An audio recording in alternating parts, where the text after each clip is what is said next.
Let's talk about a second type of taxonomic aids जो कि non living type थे बच्चा। First one is herbarium.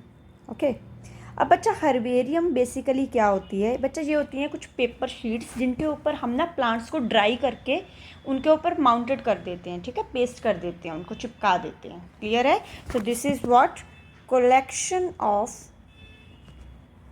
Dry plants which are pressed or you can say mounted on paper sheet. Clear है? अब बच्चा ये actual में होती क्या चीज़ है, ठीक है बच्चा? ये ना जैसे हमने बोला भी है कि पेपर शीट है। क्लियर? तो बच्चा ये एक्चुअली नॉर्मल पेपर से थोड़ा हार्ड होता है पेपर। क्लियर? इस पर हम क्या करेंगे, जैसे मान लो ये प्लांट है, क्लियर, इसको इसके ऊपर माउंट किया, ठीक है, चिपकाया। क्लियर? और इसके बच्चा साइड पे कॉलम होते हैं, उनको आपको ज़रूर फिल करना होता है, ठीक है, पता होना चाहिए आपको वहाँ क्या क्या फिल करना है। जैसे कि बच्चा फर्स्ट थिंग इज़ उस प्लांट का local name. Clear? Second thing scientific name. Clear? Third one date of collection, जहाँ से आप इसको लेके आए हो वो दिन की तारीख बताइए, ठीक है। एंड लोकेशन, कहाँ से लेके आए हैं आप इस प्लांट को, ठीक है। And no doubt name of collector, जैसे आप ही इस प्लांट को कलेक्ट करके लेके आए हैं तो आपका नाम। क्लियर है? ठीक है। और इसके अलावा नो डाउट साथ में अलग कुछ डिस्क्रिप्शंस भी मतलब अलग से ऐड की जाती हैं, लेकिन ये जो है इन्फॉर्मेशन ये शीट पे साइड पे लिखनी होती है। क्लियर है? ठीक है। और बच्चा इंडियन हर्बेरियम का जो स्टैंडर्ड साइज़ है इंडियन हर्बेरियम शीट का, ठीक है, वो है बच्चा 11.5 टू आप कह सकते हो 16.5 इंचेस। क्लियर है? ठीक है, ये आपको थोड़ी सी इसकी नॉलेज होनी चाहिए। क्लियर? और हर्बेरियम शीट्स की हेल्प से बच्चा आप मतलब जैसे आपको कोई न्यू प्लांट की स्पीशीज़ मिली है, ठीक है, उसको आप यहाँ से चेक कर सकते हैं कि इनमें से कुछ प्लांट से जो आपने सिक्योर करके रखे हुए हैं यहाँ पे हर्बेरियम शीट्स में, इनके साथ इनके कुछ फीचर्स तो नहीं मैच होते जो आपको न्यू वन मिला हुआ है। क्लियर है? ठीक है। सेकेंड वन इज़ बच्चा म्यूज़ियम। अब म्यूज़ियम में तो आप लोगों ने विजिट किया ही होगा, ठीक है, मोस्टली बच्चों ने करा होता है म्यूज़ियम में विजिट बच्चा। वैसे तो म्यूज़ियम बहुत टाइप के होते हैं, लेकिन मैं यहाँ साइंस वाले म्यूज़ियम्स की बात कर रही हूँ। जैसे साइंस में बच्चा प्लांट्स के म्यूज़ियम होते हैं, ठीक है, इवन इंसेक्ट्स के म्यूज़ियम होते हैं और एनिमल्स के भी म्यूज़ियम्स होते हैं, ठीक है।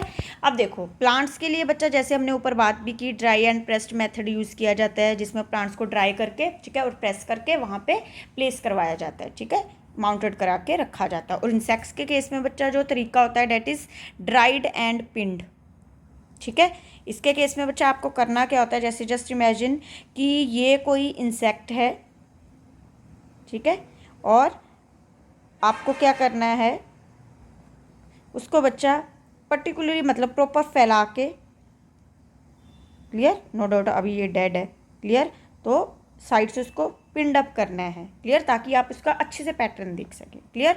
और एनिमल्स के केस में बच्चा अगर तो हार्ड पार्ट्स हैं जैसे कुछ फॉसिल्स वगैरह, ठीक है, जहाँ स्केलेटल्स, क्लियर, तो ये तो एज इट इज़ रखे जाते हैं। क्लियर? और अगर तो बच्चा कोई लार्ज एनिमल है, क्लियर, और समटाइम क्या होता है बच्चा आजकल तो काफ़ी चीज़ों पे बैन भी है, ठीक है, कि आप मार वार के नहीं एनिमल्स को वहाँ म्यूज़ियम में प्लेस कर सकते, ठीक है। तो हम क्या करते हैं आजकल जो ज़्यादा मेथड यूज़ हो रहा है बच्चा, डेट इज़ स्टफिंग, ठीक है। स्टफिंग क्या होता है, जैसे टेडी बियर के अंदर रुई नहीं भरी जाती, वैसे हम क्या करते हैं हूबहू जैसे ओरिजिनल एनिमल्स होते हैं ना, वैसे उनकी कॉपी तैयार करते हैं, ठीक है, फर वगैरह की हेल्प से, और उसके अंदर स्टफिंग कर देते हैं, ताकि नो डाउट जब आप उसको दूर से देखोगे ना तो आपको एकदम से लगेगा जैसे सही में रियल में वही एनिमल खड़ा है, ठीक है, लेकिन वो एक्चुअल में स्टफिंग वाला प्रोसेस से बनाए गए होते हैं। क्लियर है? ठीक है। और म्यूजियम को बच्चा बेसिकली हम क्यों बनाते हैं, जस्ट टू चेक द और see the complete patterns of the organisms. Clear है? ठीक है। इसके अलावा बच्चा one more term that is keys, ठीक है। जनरली बच्चों को प्रॉब्लम होती है इस टॉपिक में कि मैम कीज़ क्या है। बच्चा देखो इस चीज़ को हम थोड़ा समझते हैं कि एक्चुअल में कीज़ आर व्हाट। बच्चा देखो इसमें क्या करते हैं कि आप ना दो, आप कह सकते हो दो भी नहीं कहूँगी, सिंपली लिख देते हैं, ठीक है, कि एक सेट ऑफ स्टेटमेंट लेते हैं, ठीक है। इसमें क्या होता है दो स्टेटमेंट्स चूज़ की गई होती हैं, क्लियर, मतलब these are actually set of statements. कैसी स्टेटमेंट्स होंगी बच्चा? अल्टरनेट, जो एक दूसरे के थोड़ा ऑपोजिट हैं। क्लियर? तो बच्चा ये जो दो स्टेटमेंट्स होती हैं ना, इनको एक वर्ड में बोला जाता है कपलेट, और एक सिंगल स्टेटमेंट को क्या बोलते हैं?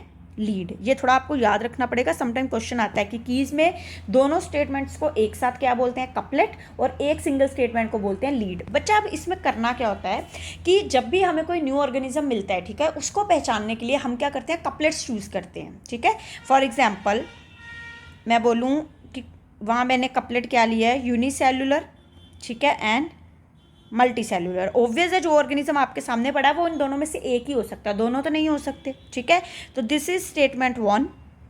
ठीक है, और इसका कहना है कि अगर स्टेटमेंट 1 नहीं है, ठीक है, तो गो टू स्टेटमेंट 2।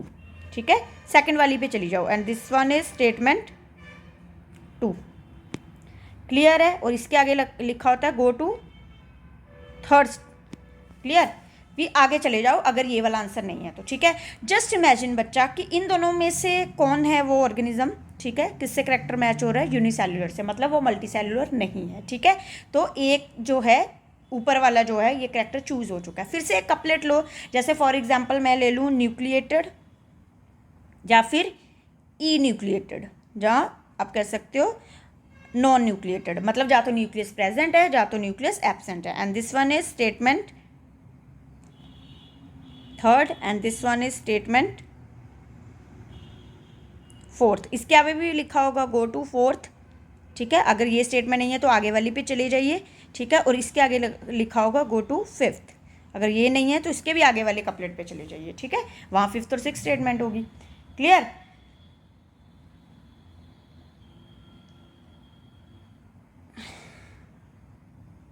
क्लियर है बच्चा?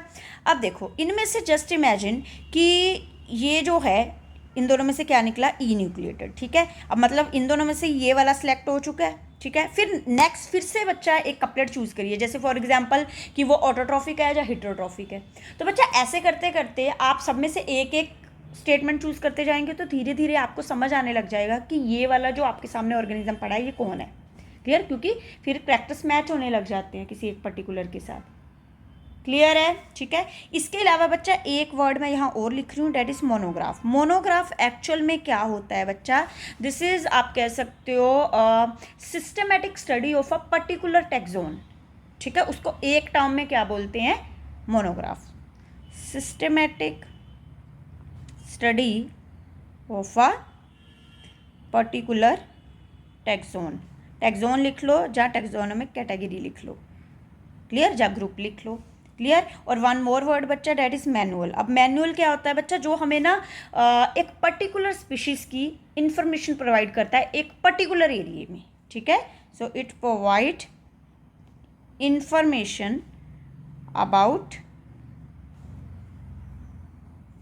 वन स्पीशीज, ठीक है, found in a particular area. Clear है बेटा? ठीक है, इसके अलावा बच्चा जो वर्डिंग होती है that is flora and fauna. ठीक है बच्चा, फ्लोरा को तो आप जानते ही हो, फ्लोरा इज व्हाट? ये बच्चा प्लांट्स की टर्मिनोलॉजी है। ठीक है, ये टर्म किससे रिलेट करती है? प्लांट से। मतलब फ्लोरा क्या है? आप कह सकते हो it include all the plants in a particular area. और फाउना क्या होती है बच्चा? फॉर एनिमल्स, मतलब it include all the animals in a particular area. Clear? तो ये कुछ टर्म्स हैं एक्स्ट्रा जो आपको पता होनी चाहिए। क्लियर है?